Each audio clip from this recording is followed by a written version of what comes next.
Re-bienvenue sur le show, je suis Karine Ruel et aujourd'hui, on va parler de comment se préparer énergétiquement pour shower up et attirer de nouveaux clients. Il y a une grosse partie qui est énergétique là-dedans. J'y crois à 100%. On le sait que la business, c'est 80% mindset, 20% stratégie. Donc, avant même de penser à des stratégies pour recruter des nouveaux clients, avoir de nouveaux clients, c'est important de faire un check-up avec son énergie. Donc, la première chose, c'est la peur, la chère peur. Je veux que tu examines tes peurs. Tu as peur du manque, puis tu as peur d'être vu. Souvent deux peurs qui sont reliées à l'estime de soi, mais si tu te poses franchement la question, est-ce que tu as peur d'être vu? Est-ce que tu as peur d'être jugé? Ça, c'est très présent, surtout quand on part une business. C'est une des peurs les plus présentes, puis on n'est pas toujours conscient. Et moi, ça m'a pris des années avant d'en être consciente, avant de réaliser que là, j'ai vraiment cette peur-là. Au tout début, quand j'étais psychothérapeute et que j'ai décidé de faire le switch pour m'en aller en business, pour devenir coach de business, j'avais tellement peur que mes pairs me jugent, mes amis psychothérapeutes, psychologues me jugent. Ça a été une des choses. J'avais peur de show up sur les réseaux sociaux, puis que là, l'autre se dise « Mais voyons, qu'est-ce qu'elle fait là, rendu coach d'affaires, comme je comprends pas? » Ou j'avais peur même que ma famille me juge à un moment donné parce que je me... Tu sais, voyais toutes les études que j'avais fait, la maîtrise et tout pour devenir dans un tel domaine. Puis là, je me disais, mais ils vont penser que je suis mêlée, ils vont penser que je sais pas trop ce que je fais. Écoute, j'avais tellement de peurs irrationnelles et qui ne m'appartenaient même pas. Et c'était des fausses peurs. C'est même pas vrai. Tu sais, c'est souvent des choses que on est tellement pris dans ces peurs-là, puis on prend ça comme une vérité absolue, mais ça ne l'est pas. Donc, je veux que tu fasses un petit check-in avec cette peur-là. Puis l'autre peur que j'avais, c'était la peur du manque. Donc, avant même de shower up pour attirer des nouveaux clients, ben, j'avais peur qu'il n'y ait pas de clients. C'était une peur qu'il y avait dans ma tête. Si je faisais un live, j'avais peur qu'il n'y avait personne qui allait être présente au live. Si je faisais une masterclass, oh mais mon Dieu, qu'est-ce qui arrive si personne show up?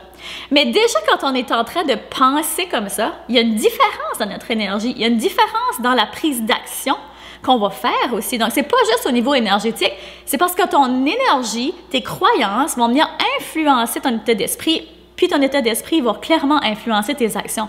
Donc, c'est super important de faire ce check-up-là. Donc, première étape, demande-toi, quelles sont mes peurs du manque? Puis là, je vais t'inviter à journaler sur ces questions-là, sur quelques questions pour t'amener à reprendre cette confiance-là en toi. Peut-être qu'elle est déjà là, donc c'est peut-être de la solidifier ou c'est peut-être vraiment de la travailler parce que on est né abondant, on est né positif, on est né plein de confiance, puis c'est les expériences, puis les croyances on finit par intégrer, puis finalement on finit par devenir puis être où est-ce qu'on est là. Mais ça se travaille, c'est ça la beauté du cerveau, c'est qu'on est capable d'entraîner notre cerveau jusqu'à la fin de nos jours, du moment où nous sommes un fœtus, un bébé dans la bédaine de la maman, jusqu'à notre mort, notre cerveau, on peut le travailler.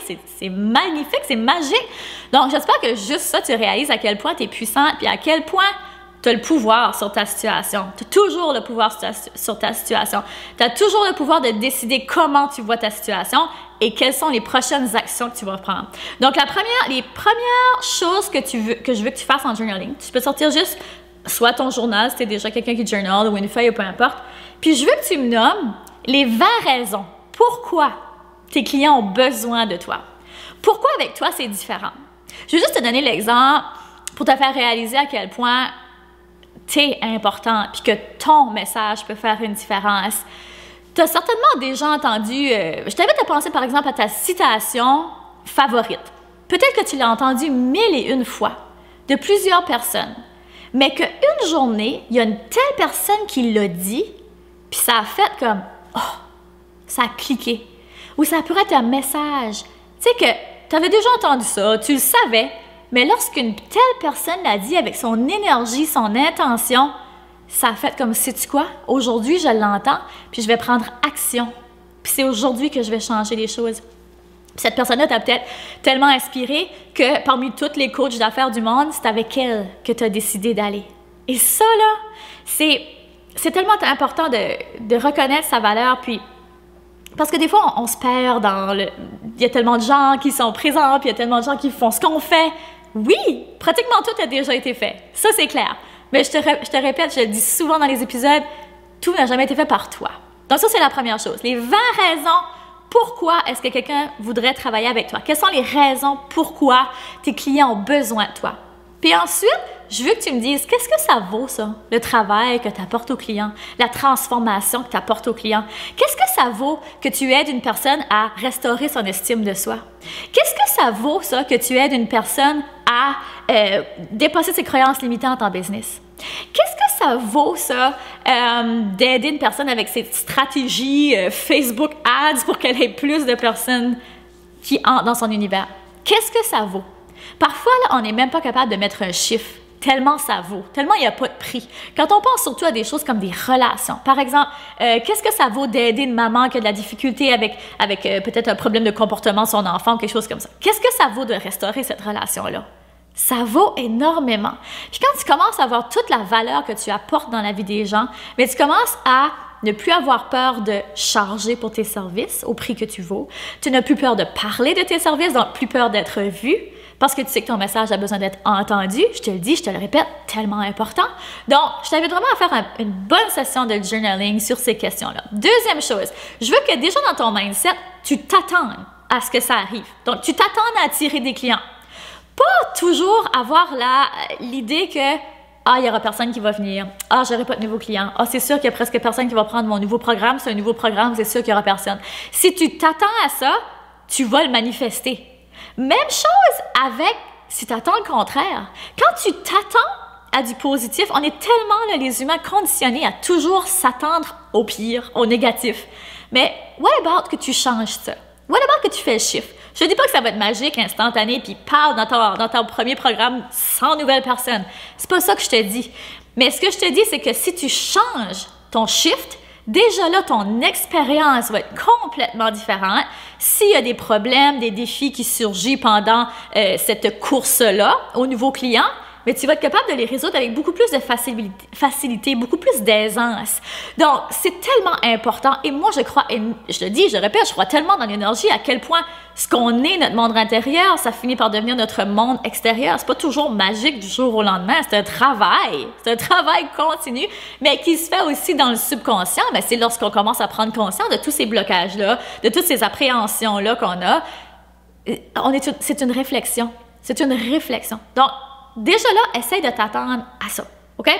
Puis, je veux dire qu'au niveau de la communication, déjà, si tu t'attends que tu vas avoir plein de gens, que tu vas avoir une belle cohorte, par exemple, dans ton nouveau programme, puis que ça va être plaisant, puis les gens vont être engagés, puis que ça va être life-changing pour les gens qui sont présents dans cette cohorte-là. Tu vas agir différemment. Les gens vont le ressentir dans ta communication lorsque tu lances des messages pour les appeler, pour qu'ils viennent dans cette cohorte-là, parce que tu sais que tu peux vraiment les amener à un autre niveau.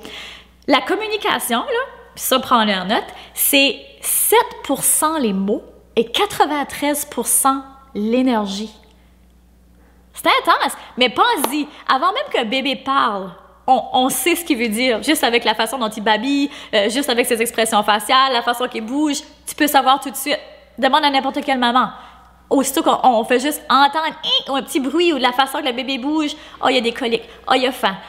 On le sait tout de suite, mais c'est la même chose. Si tu regardes quelqu'un avec des gros yeux, un sourire, la personne n'a pas besoin de parler énergétiquement, ça parle. Puis des fois, on a la présomption de penser que les gens vont pas le sentir, que je suis mal à l'aise, les gens vont pas le sentir, ma peur du manque.